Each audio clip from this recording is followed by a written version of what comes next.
Good morning, everyone. This is Ferone. This is my Ferone Big Adventure channel. I came up with a name for my channel. Yeah, thought I'd have a discussion about, while I'm watching the weather out here, about how I met my fiance. So yeah, I play a lot of games. I play Lord of the Rings online. And one of the guys I met on there is an expat. He used to live in America and grew up there. And he was living in the Philippines. And I was quite interested in that and wanted to talk to him about it. And, we became pretty good friends. And I've been watching a lot of videos online, a lot of videos from expats and stuff. And different things about the Philippines and about the lifestyle over there, and I really liked it. And I'd been looking at this one site. You've probably heard of it out there. It's a religious-based site, and for meeting people in the Philippines. I'm not going to say its name, but I got on there, and I was getting all kinds of things about people wanting to talk to you and so forth, and I had no way to talk to them, and I was getting frustrated with it. And finally got on there talking with an administrator, and I was like, what is it going to take for me to actually get to talk to somebody? What is the deal here? And they were him-hawing around. Finally I told them, said, look, I'm going to uninstall the app if you don't. Just tell me what your angle is, how much y'all are charging people to actually be able to chat. And they told me it's going to be about $700. I uninstalled that app right there. So I was talking to my friend that I played games with that was had a Filipina fiance over there and had made the move over. He was an expat that I was playing games, playing Lord of the Rings online with.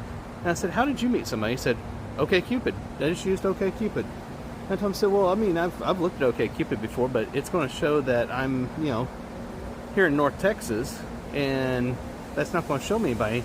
And he said, don't put that you're in North Texas. I was like, what? You can just put whatever you want? Yep, apparently you can. So he said, put the city that he is living in, which currently was Dumaguete. So I was like, well, what the heck, I can try that. So that's what I did. Wasn't where I lived, but I explained in the message on there that that's where I was looking to retire to. And that's where I would probably be moving to in the future when I decide to retire to the Philippines. So that's what I did. And I got hundreds of people that wanted to chat with me almost instantly. Beautiful Filipina women that wanted to chat with me. And I went through a whole lot of scams and a whole lot of fakes. It took a long time to meet a real person. So that's what I did. I met a bunch of people, went through a bunch of ones that I was like, that's a scam. A bunch that I talked to that didn't go anywhere. And eventually I came across the love of my life that ended up becoming my fiance. And what I saw on there was she just had the most beautiful smile. Absolutely gorgeous smile. And I told her, I said, you've got a smile that could melt an iceberg. And I meant it. She was gorgeous to the nth degree. And we started talking. And we just discussed, what each of us liked and so forth. And she was different from the others. She didn't start talking about money or anything like that. That wasn't really a concern of hers. And come to find out later on, after I got to know her more, I found out that she had a good career. She actually has a very good career over there, working for a very good company, making decent money for a Filipina. Now, the thing is most people in the Philippines don't make super great money, but the point is she had a nice career job. And that's an important factor, because basically she wasn't looking for somebody to support her. She was looking for love. And that's extremely important. And when you're doing all this, and you're looking for somebody in a third world country, keep in mind that a lot of people that you're meeting on these sites are literally looking for an escape from their world. So you have to be aware of that. And she wasn't. She was literally looking for love. So we grew from there. And we chatted for many months. Many months. And around I think the 1 year mark, she's going to kill me for not remembering this exactly, but I have it wrote down. I decided that I was going to come over there and meet her. And so I took a 2-week vacation to go over there to meet her in the Philippines, and she took a 2-week vacation from her company to meet me, and we met in Dumaguete, and it was everything you could ever expect. Just it was true love from day one, before we even got together. But getting together just solidified that, and we've been happily engaged ever since. I ended up going back another like 6 months afterwards, a half year afterwards. I went back over there for another 2-week vacation, and she again took off time from her work for vacation to be with me. And again, it's just more solidifying, how much we loved each other. So that's really how it all came about, was just meeting somebody online in a video game that had already done this, and explaining to me how you go about meeting somebody over there, and then sifting through all the fakes until you find true love. And I did. And now, after over a year and a half of us being engaged, again, I'm going to get the numbers wrong, she's going to kill me. At any rate, so now I am resigning from my employer of almost 10 years and taking out my retirement and heading to the Philippines. And I'm absolutely ecstatic of that. It's going to be a lot of scary moves. It's going to be, it's not going to be perfect. There's going to be a lot of times that things do not go the way that you hope it would go. But that's life. And if you don't take that leap of faith, then you never know what could have been. If you're looking for somebody in the Philippines, my suggestion would be to, first off, research the Philippines heavily. Tons of videos out there, tons of videos. There's all kinds of people that you can watch, and get an idea of where in the Philippines you're actually interested in living. I was very much interested in living in Dumaguete, and I still think Dumaguete would be awesome to live in. But after being over there and seeing everything, I come to the conclusion that Bacolod's probably a better option for us to start out in. It's a big major city. It is the capital city of Negros Island. She lives on Negros Island. She's on Negros Occidental. That's the west side of Negros. And Dumaguete is in Negros Oriental. It's on the eastern side of Negros. It's a huge, huge island. It'll take you bus ride from Dumaguete, which is at the southeastern tip, more or less, of Negros, all the way up to Bacolod, which is like the north central tip of Negros. Is like an 8-hour bus trip or something like that. It's a big island. So think of it as like a small state here in America. Or for that matter, a decent-sized state. I won't miss that when I get to the Philippines. So, like I was trying to say, we ended up deciding that Bacolod probably is the better bet for us. It's a more modern city. It's more large hospitals available. It's got more infrastructure. You see more of the cars, cabs, and that sort of thing, whereas in Dumaguete you see mostly scooters, little motorcycles, and pedicabs. If you don't know what a pedicab is, boy, you're in for a surprise when you go to the Philippines. It's a trike is what it is. It's a motorcycle that they've put a large sidecar on. That's a pedicab, and they're all over the Philippines. But Bacolod has more of like the cabs, actual cabs, and you can get grab rides from people with their cars and all that sort of stuff.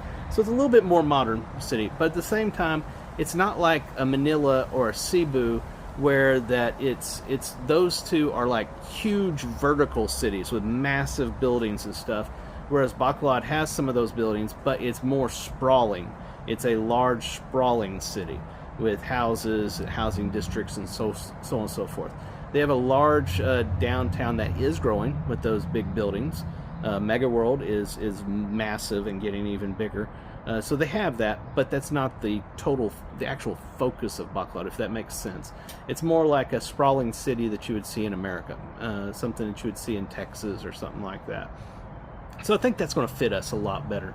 and we're looking at some housing up there. There's duplexes going in all the time, small new subdivisions going in all the time. There's one that we're looking at right now that there's a duplex it looks pretty. The houses look pretty, but you have to keep in mind it's the Philippines, and the Philippines have smaller housing as compared to America. America's massive houses, but my God, they've gotten to the point where like a small house is now $500,000 to upwards of $1 million, and for a big house, and even more than that for the massive mansion houses and all kinds of stuff. Well, in the Philippines, they're much smaller homes. They're beautiful, they're built very well, but they're a lot smaller.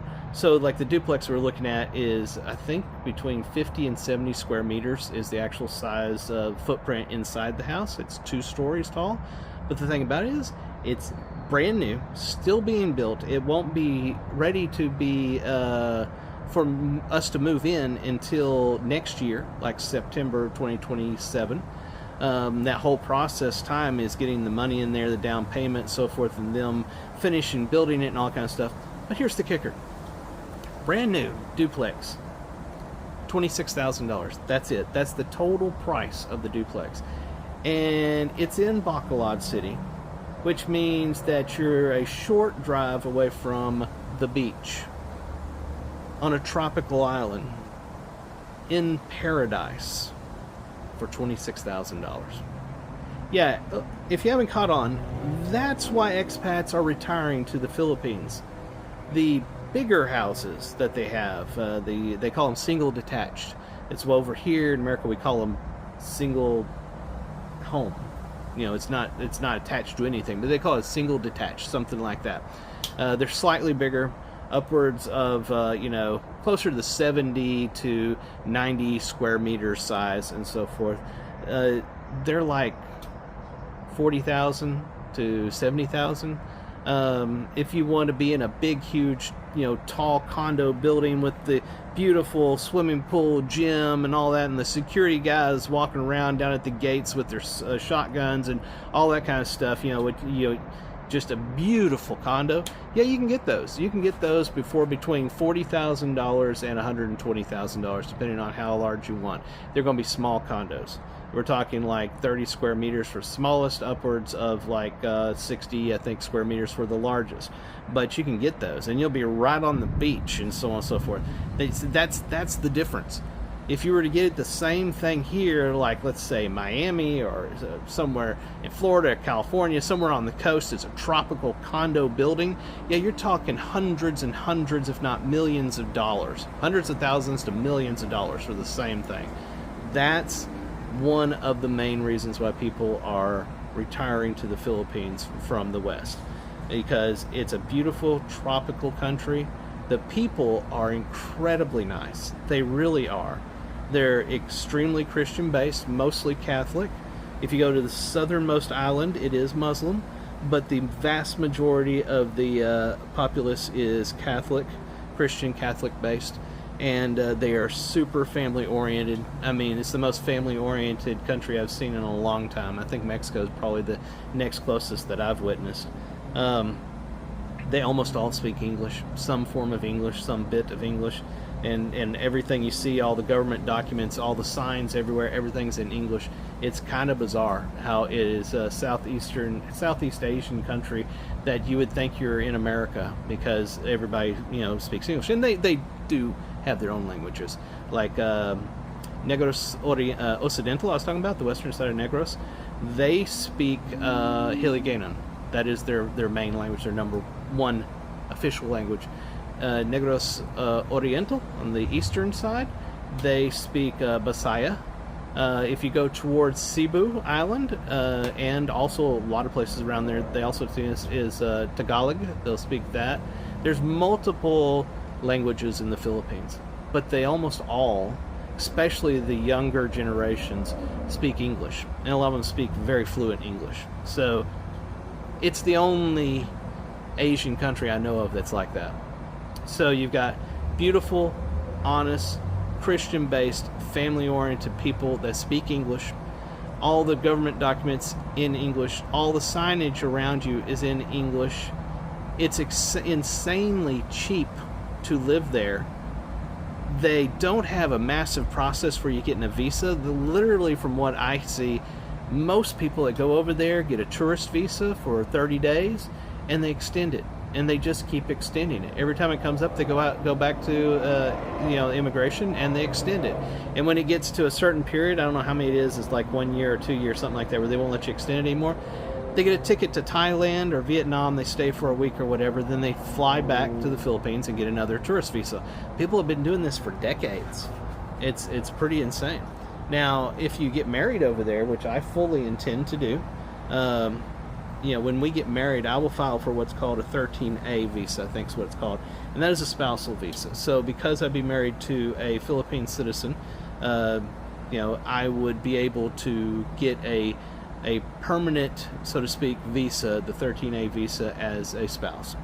But I have to renew that like once every year or two, something like that. So you still have to renew it, but you're somewhat of a permanent visa holder. You can also get what's called an SRRV visa, I think it is. It's a retirement visa, and again, I'm not a lawyer. I don't know all the facts. Please go out and check that yourself. But the point is, you can get a retirement visa because the Philippines wants wealthy Westerners to retire in their country. They want you to bring your money over there. So they would love for you to come over there.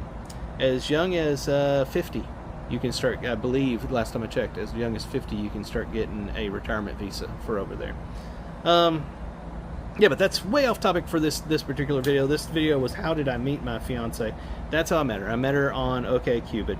But what I was trying to say, and I got completely off track, is once you've watched a lot of videos and done a lot of research and figured out where it is you want to actually possibly retire when you decide to make the move over there, put that location down as where you are on OkCupid, and make it very clear in your bio and everything, you message about yourself in OkCupid, that you don't currently live there. That's where you're wanting to retire to, and you're looking to meet people in that area and possibly find somebody that you could fall in love with in that area. And trust me, day one, look at me, I'm not beautiful. My fiance thinks I'm the most, as she puts it, guapo person, that's handsome. She thinks I'm the most handsome person she's ever met. And God bless her heart. You will get hundreds of people that will be wanting to chat with you instantaneously. Be careful. There are genuine people out there, and there are very ingenuine, disingenuous people out there. Be careful. Don't just fall for the first person that you meet. And if it looks too good to be true, it's too good to be true. If you're 70 years old, don't talk to an 18-year-old girl. Don't be stupid. Don't talk to a 25-year-old. Meet somebody closer to your own age. Trust me, they're there. You don't have to try hard to meet them. If they're like more than half your age, they're not there for you. They're there to take your money. Just being honest. You gotta not be crazy. Try to date within your range, so to speak. But don't get me wrong, you can date well above your range. You're probably going to get scammed. Yep. So that's going to do it for this video. If you'd like to follow along with my adventures and see how horribly wrong it goes for me, hopefully not, hit that subscribe button. Leave me a like and a comment so more people can find my videos and hear the thunder. The storm is coming. Until next time, this is Ferone the Gnome on Ferone's Big Adventure. That's the name of this channel now. And I'll be talking with y'all later. I'll see y'all then. Bye-bye.